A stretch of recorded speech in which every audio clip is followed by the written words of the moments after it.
Shumele njani? Siphilile khehla njani? Siphilile. La ngikhumbula umfundisi uGcwele. Baba. Uzosimema nini enhlanzini? Ngizonimema nje nifike kwenizobona nje enhlanzini. Yebo, isifiso sethu yazi njengoba kuyoshadwa kamfundisi uMlungwane. Kuthi kangani noma kuzokwenzekani? Makungenzekanga kodwa sasifisa ukuthi siqale enhlanzini mase siya kwaMlungu. Angazi ngobani kodwa nje kunaleso sifiso nje. Yebo, cha sikephi la sikhona sengisimfundisi umshumayelo wenkosi. No, sila eJoburg. Ethempelini laseMoyeni, umshumayelo uDlovu. Bekune visit yeSubridge naseJoburg.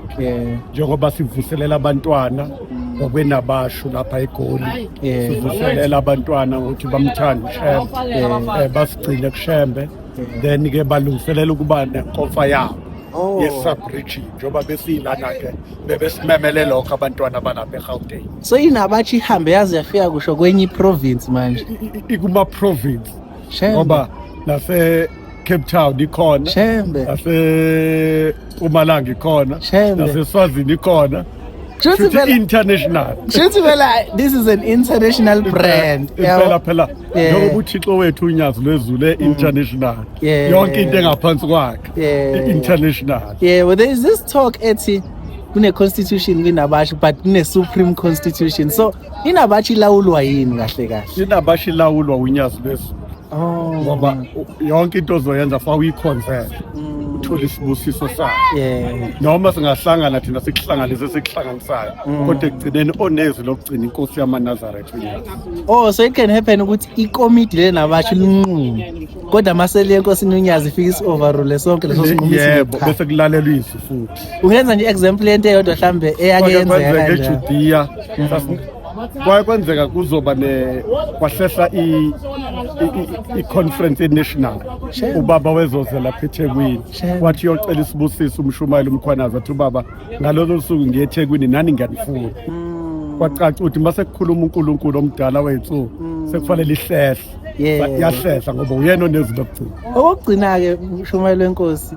Where to from here? Where should we see iJoburg going? Ngoba sekukhona inabathi izanani nabathu ngoba phela kuthi uzosinikeza ama ubuhle baba khona kwenabashi esizweni neGoli ke yini elingayi-expecta njengoba inabashi siqala izoba nama conferences siyapi njengoba sisuka la njengoba siya la kuzokhula uthando ukuqala kubantwana baseGoli likaNkulunkulu wethu uNyazi lwezulu lizokwanda abantwana njengoba behlangana bazoyigcina nabo sebe proud bangayisabi bangayifihli ukuthi ba amaNazaretha oNyazi njengoba vele ukuba iNazaretha sekuyifashion mawuthi uyabuka abantwana bazoqala bafunda izinto eziningi zaleli bali baze bakwazi futhi ukuthi bagqugquzeleke ukuthi bayikhulise nangamathuba nje okuphila ukufunda siyagqugquzela abafunde abaqala amabhizinisi abanamathuba konke lokho siyagqugquzela so yonke lezo zinto uzoyibona seyiqala ikhula ezingeni lentsha lapha eGoli. Shem ingakho nje njengoba nazi ukuthi nathi